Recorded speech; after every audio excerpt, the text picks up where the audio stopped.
ଅନେକ କାଳ ଆଗର କଥା। ଗୋଟିଏ ଗଛରେ ବସା ବାନ୍ଧି ରହୁଥାଏ ଗୋଟିଏ ପାରା। ପାରାଟା ଥିଲା ଖୁବ୍ ସରଳ ସ୍ୱଭାବର। ସେ କୌଣସି ପ୍ରକାରର ଚାଲାକି ବୁଝିପାରେ ନା। ସେ ଖାଦ୍ୟ ଖୋଜିବାକୁ ଯାଏ, ଆଉ ଫେରିଆସି ବସାରେ ରୁହେ।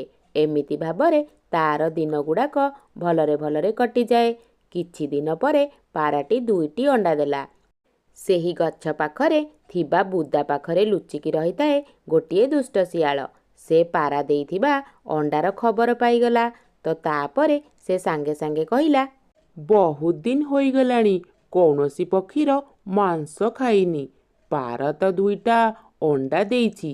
ଅଣ୍ଡା ଫୁଟି ଛୁଆ ବାହାରିଲେ ହିଁ ମୁଁ ଚାଲାକି କରି ତାଙ୍କୁ ଖାଇଦେବି।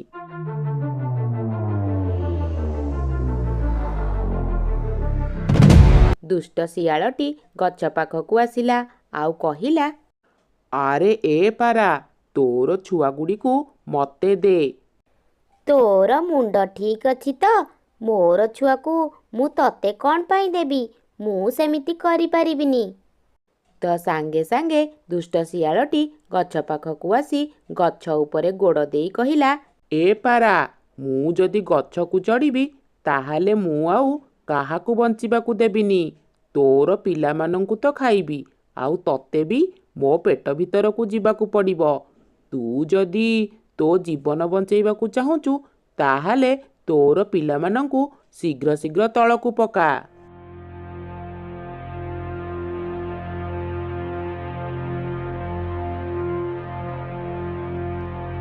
କ'ଣ ହେଲା ତୋର? ମୁଁ ଗୋଟେ କଥାକୁ 2 ଥର କହିପାରିବିନି। ତାପରେ ପାରାଟି କାନ୍ଦି କାନ୍ଦି ମରିଯିବା ଭୟରେ ପିଲା 2ଟିକୁ ଗଛ ତଳକୁ ପକେଇଦେଲା। ତଳେ ପଡ଼ିଯିବା ପରେ ସେ ଦୁଷ୍ଟ ଶିଆଳ ପିଲା 2ଟିକୁ ଖାଇଦେଲା। ବାଃ ବାଃ ବାଃ, ବହୁତ ଦିନ ପରେ ପକ୍ଷୀର ମାଂସ ଖାଇ ମୋ ମନଟା ଟିକେ ଶାନ୍ତି ହୋଇଗଲା। ତତେ ବହୁତ ଧନ୍ୟବାଦ ପାରା। ଏହା କହି ଶିଆଳଟି ସେଠାରୁ ଚାଲିଗଲା।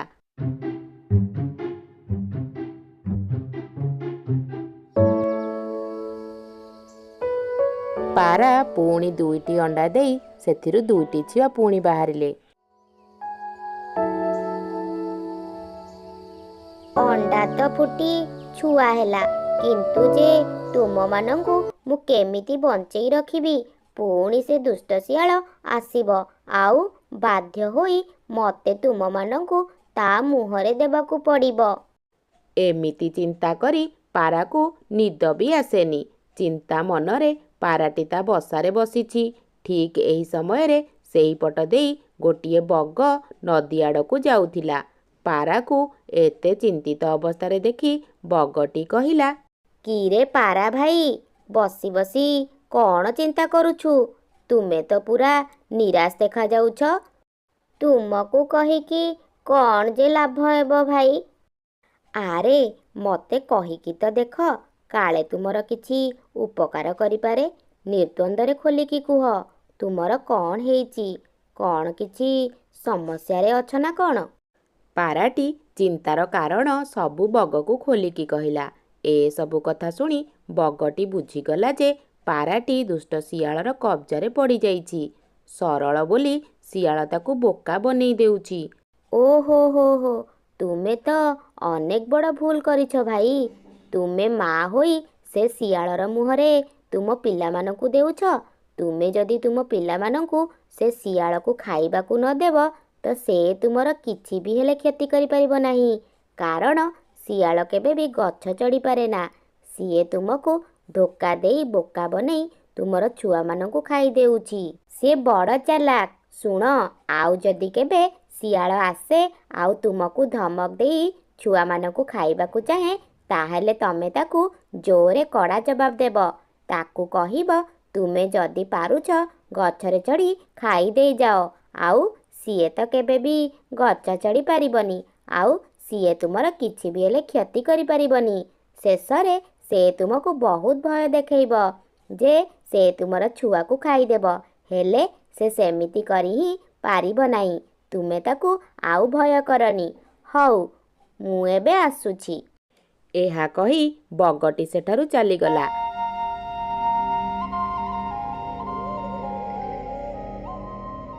ତା ପରଦିନ ସେ ଦୁଷ୍ଟ ଶିଆଳ ଆସି ସେଠାରେ ପହଞ୍ଚିଗଲା।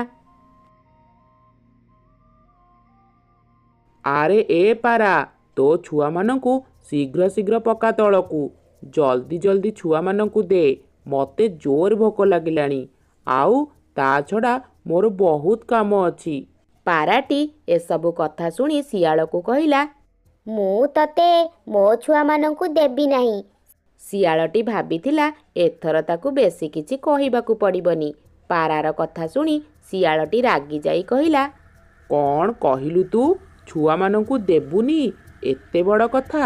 ରହ, ମୁଁ ଯଦି ଗଛକୁ ଏବେ ଚଢ଼ିବି ତାହେଲେ ତତେ ମୁଁ ଉଚିତ ଶିକ୍ଷା ହିଁ ଦେବି। ମୁଁ ଜାଣିଛି ତୁ ଗଛ ଚଢ଼ି ପାରିବୁନି। ପାରୁଛୁ ଯଦି ଆଗ ଗଛ ଚଢ଼ି ଆସି ଆମମାନଙ୍କୁ ଖାଇନେ। ଦୁଷ୍ଟ ଶିଆଳଟି ଦେଖିଲା ଅବସ୍ଥାଟା ଅଲଗା ପ୍ରକାର ହୋଇଯାଇଛି, ତ ସାଙ୍ଗେ ସାଙ୍ଗେ ସେ ମନେ ମନେ କହିଲା, ପାରାଟା ତ ଏତେ ଚାଲାକ ନଥିଲା। ନିଶ୍ଚୟ ତାକୁ ଏ କଥା ସବୁ କିଏ ଶିଖେଇ ଦେଇଛି। ତ ଶିଆଳଟି ତାପରେ ନରମ କଣ୍ଠରେ କହିଲା, ଏ ପାରା, ତତେ ଏସବୁ କଥା କିଏ ଶିଖେଇଛି? ସରଳିଆ ପାରାଟି ଏହା ଶୁଣି କହିବାକୁ ଲାଗିଲା ଯେ, ଏସବୁ କଥା ମୋତେ ବଗ ହିଁ ଶିଖେଇ ଦେଇଛି। ଓହୋ, ଏଇଆ ତାହେଲେ। ତମେ କ'ଣ ଜାଣିଛ ଏବେ ବଗଟି କୋଉଠି ଅଛି ବୋଲି? ସାଙ୍ଗେ ସାଙ୍ଗେ ବୋକା ପାରାଟି କହିଲା, ବଗ ଏବେ ନଦୀର କୂଳ ପାଖରେ ଥିବ। ଓହୋ, ଏମିତି? ହଉ ଠିକ୍ ଅଛି। ଏହା କହି ଶିଆଳଟି ନଦୀର କୂଳ ଆଡ଼କୁ ଚାଲିଲା।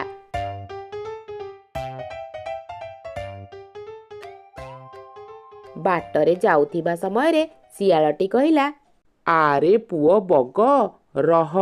କେତେ ଧାନରେ କେତେ ଚାଉଳ ହୁଏ, ରହ, ତତେ ମୁଁ ଆଜି ବୁଝେଇ ଦେବି।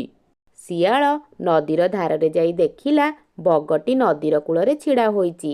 ତ ସାଙ୍ଗେ ସାଙ୍ଗେ ଶିଆଳଟି ବଗର ପାଖକୁ ଯାଇ କହିଲା, କେମିତି ଅଛ ବଗ ମହାଶୟ? ଏଇ ତ, ମୁଁ ପୁରା ଠିକ୍ ଠାକ୍ ଅଛି। ଏଠି ଟିକେ ମାଛ ଖାଇବାକୁ ଆସିଥିଲି। ଗୋଟାଏ ମାଛ ଧରି ଖାଇଛି। ଏବେ ଟିକେ ଭଲ ଅଛି ଭାଇ।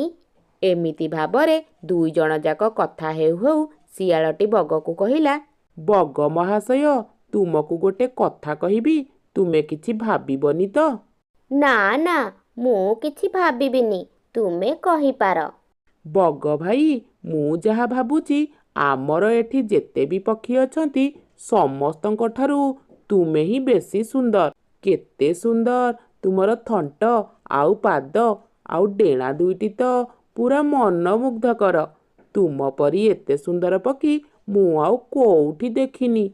ବଗଟି ଶିଆଳର ଏମିତି ପ୍ରଶଂସାର କାରଣ ବୁଝିପାରିଲା ନାହିଁ। ସେ ଶିଆଳର ଏମିତି ମିଛ ପ୍ରଶଂସାରେ ଖୁବ୍ ଖୁସି ହୋଇଗଲା।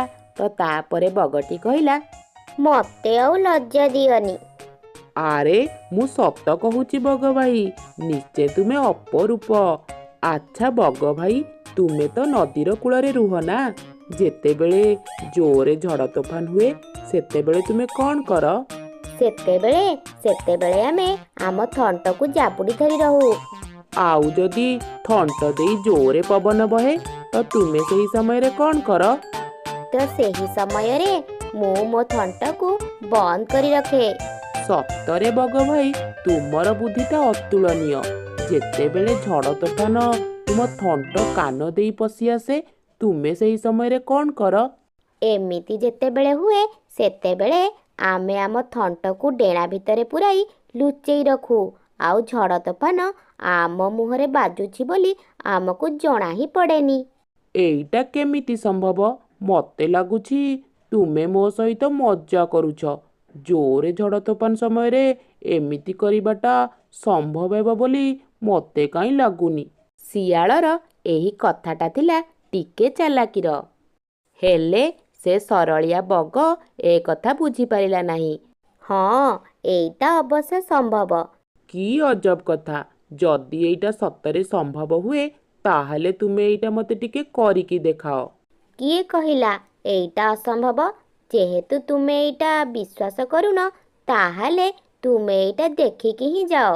ଏହା କହି ବଗଟି ତାର ଡେଣା ଭିତରେ ଥଣ୍ଟକୁ ପୁରାଇ ଲୁଚାଇ ରଖିଲା। ଚାଲାକ ଶିଆଳ ଏହି ସୁଯୋଗର ଅପେକ୍ଷାରେ ହିଁ ଥିଲା। ଠିକ୍ ଏହି ସମୟରେ ଶିଆଳ ବଗ ଉପରେ ଆକ୍ରମଣ କରି ବସିଲା, ଆଉ ବଗଟି ମରିଗଲା। ହେ ବଗ, ତୁ ମୋ ଠାରୁ ପାରାକୁ ବଞ୍ଚେଇବାର ଉପାୟ ଶିଖେଇଦେଲୁ, ହେଲେ ତୁ ନିଜେ ହିଁ ଜାଣିନୁ ନିଜକୁ କେମିତି ବଞ୍ଚେଇବୁ ବୋଲି। ଗୋଟିଏ ଘଞ୍ଚ ଜଙ୍ଗଲ ମଧ୍ୟରେ ରହୁଥିଲା ଗୋଟିଏ ବାଘ। ସେ ଥିଲା ବହୁତ ସାହସୀ ଓ ସରଳ। ତାକୁ ଭୋକ ଲାଗିଲେ ସେ ଶିକାର ଧରି ଖାଏ, ଆଉ ବାକି ସମୟ ଶୋଇ ଶୋଇ କାଟିଦିଏ। ସେଇ ଜଙ୍ଗଲରେ ଦୁଇଟି ଦୁଷ୍ଟ ଶିଆଳ ରହୁଥିଲେ। ସେମାନେ ଅନ୍ୟର ଖାଦ୍ୟକୁ ଚୋରି କରି ଖାଆନ୍ତି। ଆରେ ସାଙ୍ଗ, ଦେଖେ ଆମ ଧନ ବାଘଟା କେମିତି ଶୋଇଛି। ଆଜି ଆଉ ଶିକାର କରିବା ପାଇଁ ଯିବାକୁ ଇଚ୍ଛା ହେଉନି। ଆଜି ଏଇ ଧନ ବାଘର ଶିକାରକୁ ଚୋରି କରି ଖାଇବା। ହେଲେ ସିଏ ତ ଶିକାର କରିବାକୁ ଯାଉନି, କ'ଣ କରିବା କହ ତ? ଆରେ ତୁ ଏତେ ଚିନ୍ତା ଆଉ କରେନି, ଚାଲ ଯିବା ତା ସହିତ କଥା ହେବା। ତାକୁ ଫୁସୁଲା ଫୁସୁଲି କରି ଶିକାର କରିବା ପାଇଁ ପଠେଇଦେବା। ସିଏ ଶିକାର କରିବାକୁ ଗଲେ ତ କିଛି ନା କିଛି ଧରିକି ଆସିବ ନା। ତାପରେ କିଛି କୌଶଳ କରି ତା ପାଖରୁ ହାତେଇ ନେବା। ହେଲେ ଏ ବାଘ କ'ଣ ଆମ କଥା ଶୁଣିକି ଶିକାର କରିବାକୁ ଯିବ କି? ତା ନକରି ସିଏ ଯଦି ଆମକୁ ଧରି ଖାଇଦିଏ ତାହେଲେ? ଆରେ ବାବା, ତୁ କ'ଣ ଏସବୁ କହିଯାଉଛୁ? ଆମେ ହେଲେ ଶିଆଳ। ଆରେ ଆମେ କ'ଣ ବାଘ ମାମୁଁକୁ କହିବା, ଓ ବାଘ ମାମୁଁ ଆମକୁ ଭାରି ଭୋକ ଲାଗୁଛି, ତୁମେ କ'ଣ ଶିକାର କରି ଆଣ, ଆମେ ଚୋରି କରି ତୁମ ଶିକାରକୁ ଖାଇବୁ, ଏଇଆ କହିବି? ତୁ କ'ଣ ମୋତେ ବୋକା ଭାବିଲୁ କି? ତୁ ମୋ ସାଙ୍ଗେ ଚାଲ, କେମିତି କୌଶଳ କରି ବାଘକୁ ବୋକା ବନେଇବି ତୁ ଦେଖିବୁ। ଏହା କହି ଦୁଇ ଶିଆଳ ଚାଲାକ କରି ବାଘ ପାଖକୁ ଗଲେ, ଆଉ ବାଘକୁ ଯାଇ କହିଲେ, ଆରେ ବାଘ ମାମୁଁ, କ'ଣ କରୁଛ? ଏତେ ବେଳ ହେଲାଣି, ଆଜି କ'ଣ ଶିକାର କରିବାକୁ ଯିବନି କି? କି ତମେ ଆଜି ନ ଖାଇକି ରହିବ ବା? ଆରେ ଶିଆଳ, ହଁ ହଁ, ଶିକାର କରିବାକୁ ଯିବି ଯେ, ହେଲେ ଆଜିକାଲି ସହଜରେ ଶିକାର ମିଳୁନାହିଁ। ଭାରି କଷ୍ଟ ଲାଗୁଛି। ବଣର ସବୁ ଜନ୍ତୁ ଗୁଡ଼ାକ କୋଉଠି ସବୁ ଲୁଚି ଯାଉଛନ୍ତି ଯେ ମୁଁ କିଛି ବି ଜାଣିପାରୁନି। ଆରେ ବାଘ ମାମୁଁ, ଏତେ ଚିନ୍ତା କରୁଛ କ'ଣ ପାଇଁ?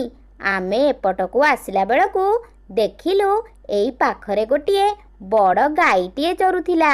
ଶୀଘ୍ର ଶୀଘ୍ର ଯାଅ, ଯାଇ ତାକୁ ହିଁ ଶିକାର କର, ନହେଲେ ସିଏ କୁଆଡ଼େ ପଳେଇବ।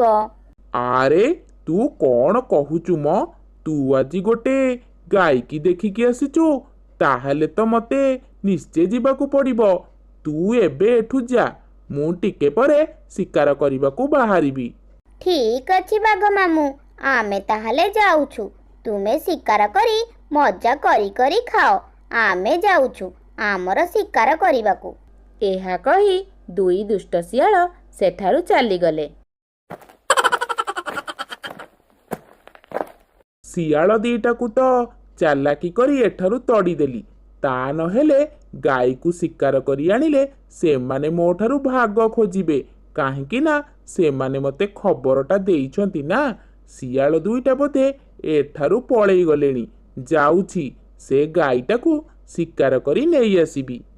ଏହା କହି ବାଘଟି ଗାଈଟିକୁ ଶିକାର କରିବା ପାଇଁ ବାହାରିଗଲା। ହେଲେ ସେଠାରେ ଗୋଟିଏ ଛେଳି ଘାସ ଖାଉଥିଲା। ବାଘ ସେଠାରେ ଯାଇ ପହଞ୍ଚିଗଲା, ଆଉ ଗଛ ପଛପଟେ ଲୁଚି ଦେଖିଲା ଗୋଟିଏ ଛେଳିଟିଏ ଘାସ ଖାଉଛି। ଆରେ ମୁଁ ତ ଦେଖୁଛି ଏଠାରେ ଗୋଟିଏ ଛେଳି ଘାସ ଖାଉଛି। ତାହେଲେ ଶିଆଳ ମୋତେ କ'ଣ ଗାଈ କଥା କହୁଥିଲା? ହଉ ଛାଡ଼, ଯାହା ତ ହେଲେ ମୋତେ ମିଳିଗଲା। ଏଠାକୁ ଯେତେବେଳେ ଆସିଛି ଆଉ ଏଠି ଛେଳିଟିକୁ ପାଇଛି, ତାକୁ ଆଉ ଛାଡ଼ିବିନି।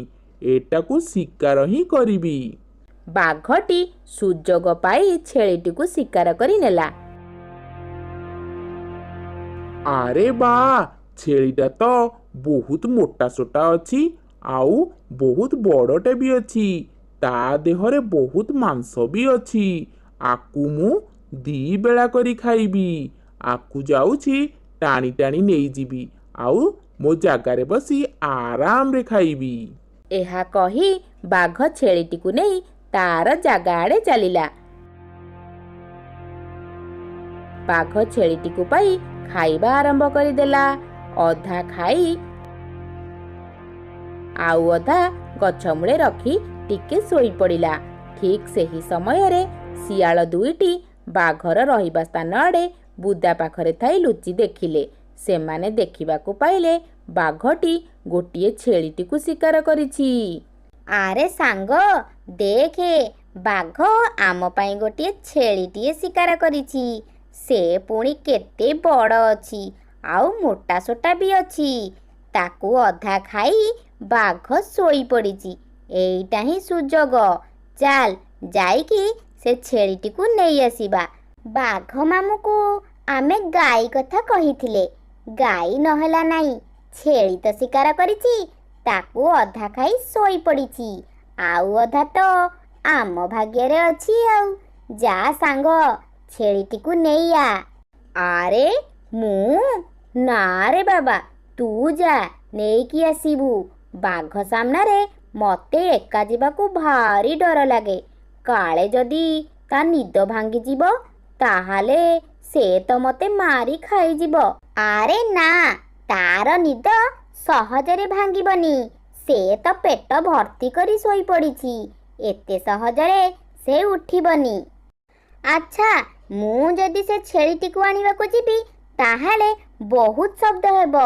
ତୁ ତ ମଣିଷ ପରି ଚାଲିବୁ, ତୋର ଏତେ ଶବ୍ଦ ହେବନି। ତୁ ଚୁପି ଚୁପି ଯାଇ ନେଇ ଆ। ଠିକ୍ ଅଛି, ଏଥରକ ମୁଁ ଯାଉଛି। ଆରଥରକୁ ମୁଁ ଆଉ ଏକା ଏକା ଯାଇପାରିବି ନାହିଁ। ତତେ ମୋ ସାଙ୍ଗରେ ଯିବାକୁ ପଡ଼ିବ, ବୁଝିଲୁ? ତାପରେ ଶିଆଳ ଧୀରେ ଧୀରେ ଯାଇ ଛେଳିଟିକୁ ନେଇ ଆସିଲା। ହେଲେ ବାଘଟି କିଛି ବି ଜାଣିପାରୁନି ଯେ ତାର ଶିକାର ଚୋରି ହେଉଛି ବୋଲି। ବହୁତ ସମୟ ପରେ ବାଘର ନିଦ ଭାଙ୍ଗିଲା। ତାପରେ ସେ ଦେଖିଲା ତାର ଶିକାରଟା ସେଠାରେ ନାହିଁ। ଆରେ, ଏଇଠାରେ ତ ଛେଳିଟିକୁ ରଖିଥିଲି, ହେଲେ ଛେଳିଟି ଗଲା କୁଆଡ଼େ? କାହାର ଏତେ ସାହସ ମୋ ଆଡ୍ଡାରୁ ପୁଣି ମୋ ଶିକାରକୁ ଚୋରି କରି ନେଇଛି?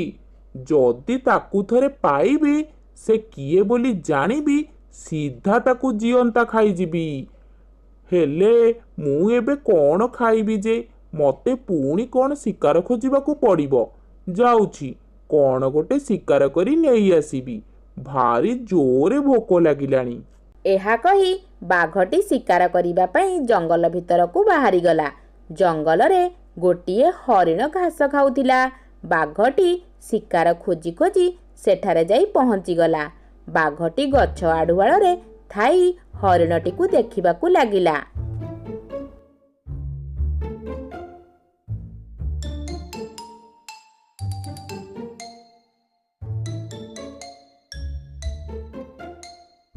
ଆରେ, ଏଇ ତ ମୁଁ ଗୋଟିଏ ହରିଣଟିକୁ ଦେଖିବାକୁ ପାଇଲି।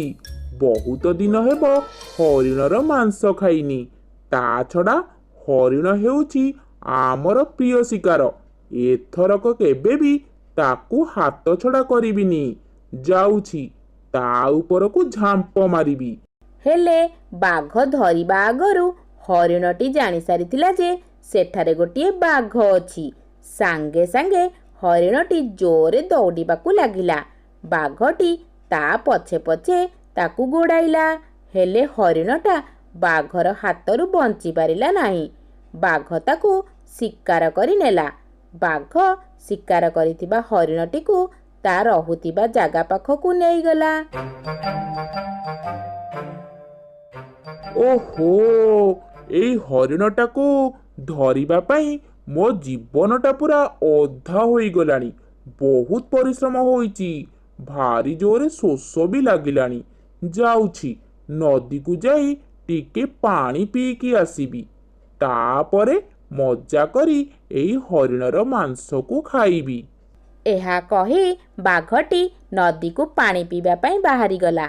ବାଘଟି ଯାଇଛି ତ ସେଠାକୁ ସେଇ ଦୁଇ ଦୁଷ୍ଟ ଶିଆଳ ଆସି ପହଞ୍ଚିଗଲେ।